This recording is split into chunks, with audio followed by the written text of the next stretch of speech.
Now, I know that sounds like paranoid advice from some conspiracy theorist uncle who stockpiles canned goods and doesn't trust ATMs. But stay with me here, because what I'm about to share might completely flip how you think about money, success, and the stories we tell ourselves about what winning actually looks like. My name is Nicole, and I've spent years studying the psychology of wealth, specifically why so many people destroy their financial lives the moment things finally start going their way. Not because they're stupid, not because they got unlucky, but because of something much quieter and much more dangerous than either of those things. If that kind of raw, honest conversation about money is what you're looking for, hit subscribe and drop a like if this video makes you see things differently. So let me ask you something right off the bat. Close your eyes for a second and imagine you just came into serious money, like life-changing, never work again kind of money. Maybe it's a business exit. Maybe it's an inheritance. Maybe you finally hit the number you've been grinding toward for a decade. What's the first thing your brain goes to? Because for most people, it's not a spreadsheet. It's not a call to a financial advisor. It's a car. It's a house. It's a very specific face, the face of someone who doubted you, who counted you out, who maybe laughed a little. And it's the fantasy of watching that person finally have to eat their words. And look, I get it. That feeling is deeply human. It's almost primal. The desire to be witnessed, to be validated, to turn your private struggle into a public comeback story, that's woven into us at a level that logic can't always reach. But that instinct, that magnetic pull toward being seen as wealthy rather than actually being wealthy, that's the thing that quietly bankrupts more people than bad investments, bad markets, or bad luck ever will. It's the invisible tax on ego that nobody talks about, and it collects aggressively. There's a concept I want to introduce you to called stealth wealth. And no, it's not about being cheap or miserable or driving a rusted-out sedan just to prove a point. It's not about hiding in a bunker or treating every dinner invitation like a financial threat. It's about something far more sophisticated than any of that. It's about playing a game that most people don't even know exists, a game where the scoreboard is private, the rules are yours, and you can't lose because you've stopped competing.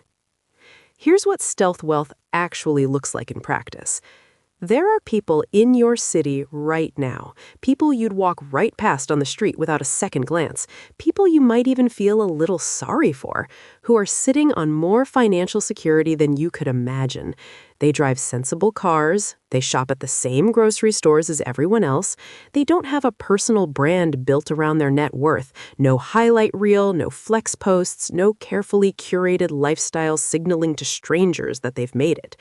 And because of that invisibility, they have something that genuinely, sustainably wealthy people almost universally share, and that truly flashy wealthy people almost never have. Peace. Real, uninterrupted, nobody calling you with a business idea, peace. See, the second you let the world know you have money, the entire texture of your life changes, and not in the ways you were hoping when you were dreaming about it. Security becomes a legitimate daily concern.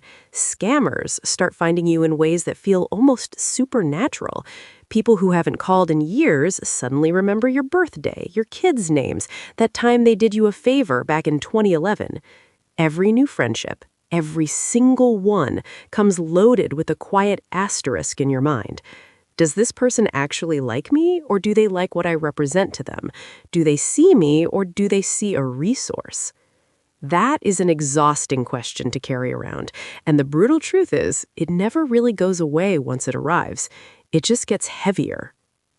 But here's where it gets even more psychologically interesting, because the story doesn't stop at social paranoia.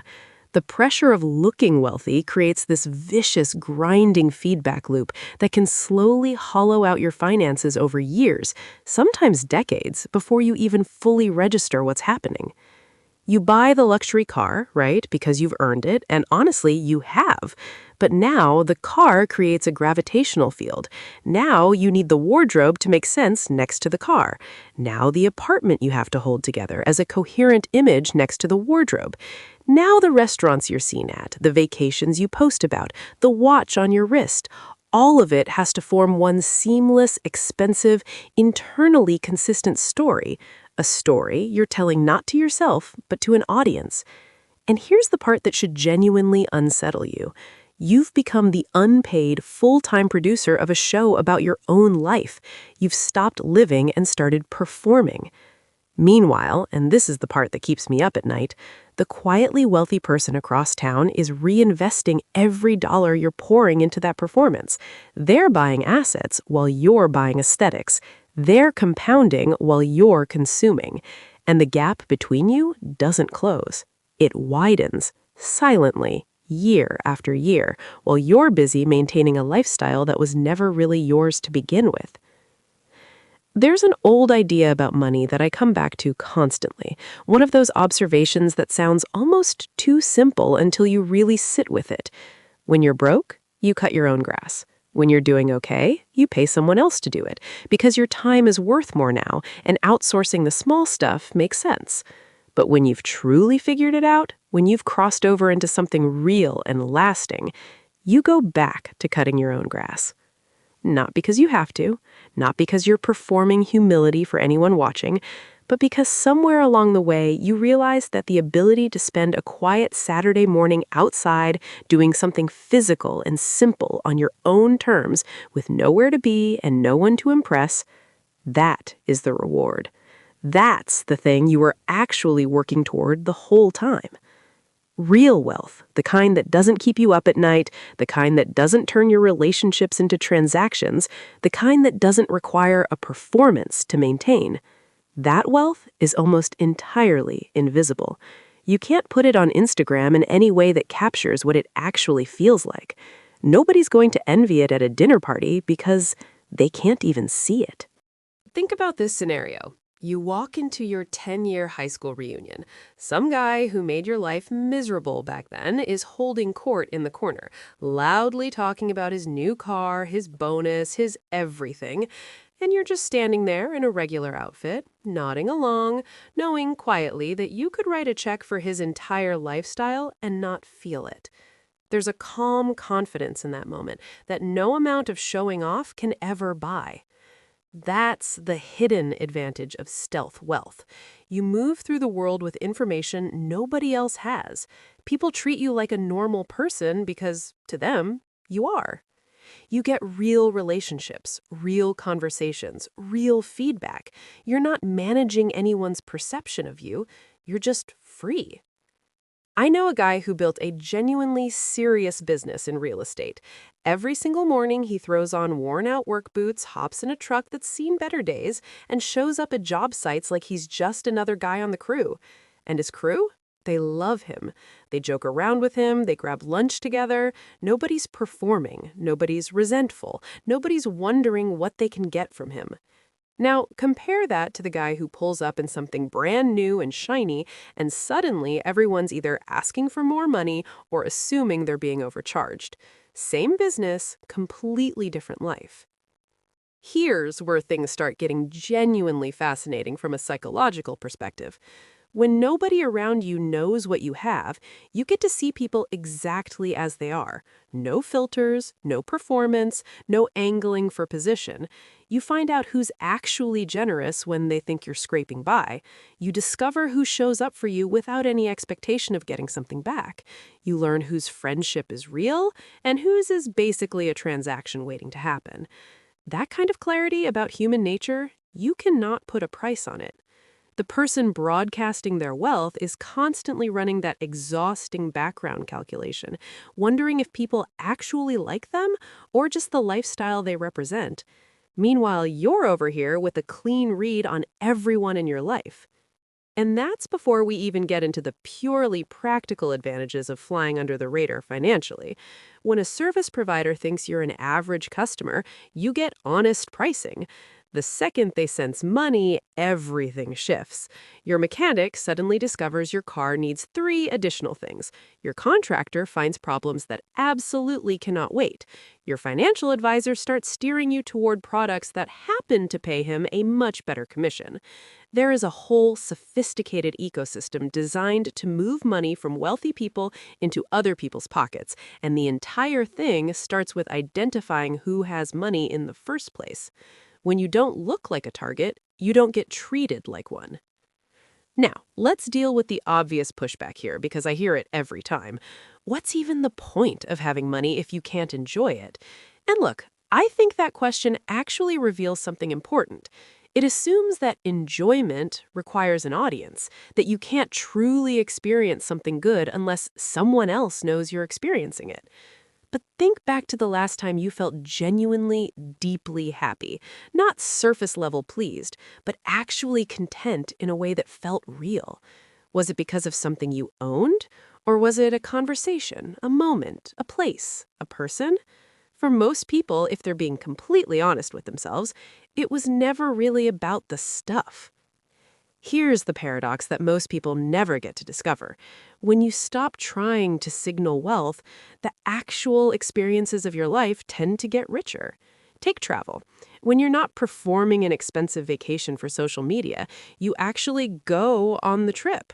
You wander into places the resort crowd never finds. You have real conversations with people who aren't sizing up your wallet. You come home with something that actually stays with you, instead of just a collection of photos proving you could afford to be there. And while you're doing all that, the financial math is quietly working in your favor in a massive way. Every dollar you didn't spend on a status symbol is a dollar that's been compounding in the background for decades. The person financing a luxury car to look successful is paying interest on a depreciating asset. You bought something reliable and invested the difference. Fast forward a decade, and that gap in net worth is almost hard to look at directly. There's also a business angle here that most people completely overlook.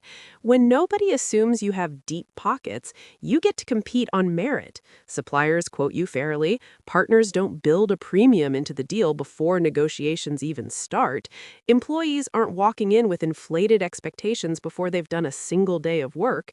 I've watched wealthy entrepreneurs negotiate contracts like every dollar matters, and their businesses are sharper for it. The stealth wealth mindset also quietly protects you from some of the most painful financial erosion you'll ever experience, which is the kind that comes from the people closest to you. This isn't about those people being bad, it's just human nature. The moment someone knows you have significantly more than they do, their internal definition of fairness starts to shift in ways that always seem to cost you something. Controlling what people know about your finances isn't coldness, it's just how you stay in the driver's seat of your own generosity. There's also the sheer exhaustion factor that nobody talks about, honestly.